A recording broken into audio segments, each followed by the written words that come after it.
Hi, it's Helena from Dreamweaver Jewellery again. Today I want to discuss wire for beginners. Basically, when you first start wire weaving, I think it's quite hard because there's not a huge amount of information on what to buy. You see all these beautiful pieces and you just don't know what to get started with. So basically what you're going to be needing is what's called dead soft copper wire. It is bare or pure, which is essentially 99% pure copper. This means that you can oxidise it later on, which gives it that lovely antique-y finish. You might also come across a non-tarnish wire, which is fine if you prefer this really bright penny copper kind of colour, but you can't oxidise that because it's got an anti-tarnish coating on, so I wouldn't suggest that to start with. So your wire also comes in loads of different weights. This one is 1mm. Sometimes it comes with a gauge, sometimes it comes with the actual size. I prefer to go off the size because I'm from England and that's what we do here. So I use quite a lot of 1mm. I also use a lot of 0.8, and these are round at the moment. I'll go through them all individually. You can buy 0.6 for some detailing work, and the wire that you actually weave with, generally I use 0.4mm. Some people use a little bit thinner than that, 0.315 I think it was, but I quite like the look of this. So for instance, this particular necklace that I've just whipped up, this actually only uses 2 sizes of wire, and you get all these different textures and different patterns just from literally using 2 different wires. So we've got 4 base wires, which are the 0.8mm, and then I've been weaving all these different patterns with the 0.4.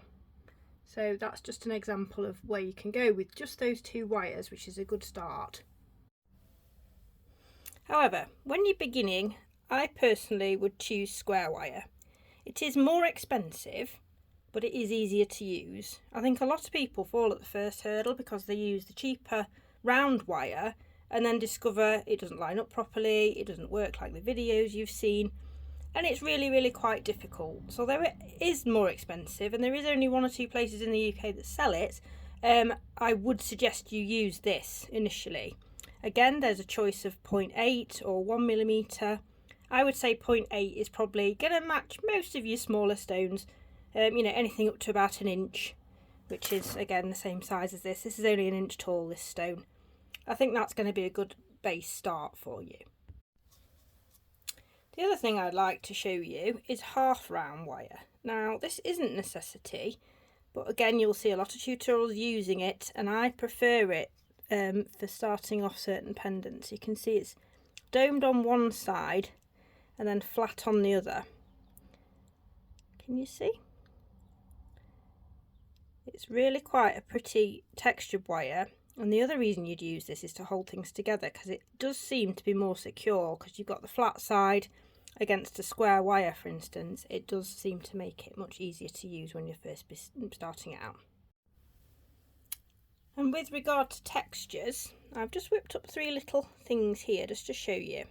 Now all of the base wires are 0.8, but then we have the half round wire here, and then I've done a 0.6 wrapped around the 8, which is actually quite hard to do because it's quite stiff and it's hard on your fingers when you're first learning. And then we've got the 0.8 wrapped in a 0.4, which is probably the one you want to start with.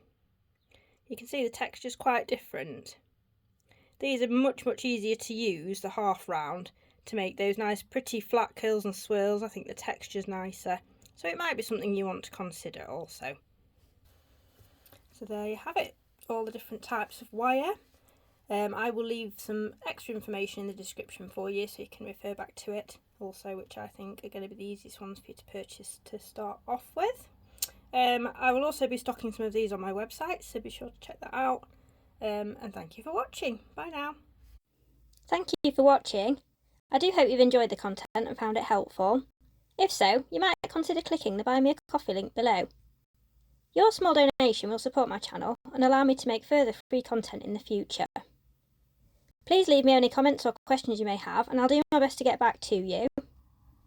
If you are interested to see my work, you can also find me on my website, my Etsy page and social media. I'll be making lots of digital tutorials to purchase alongside some other goodies too, so it's always worth dropping by. Thanks again!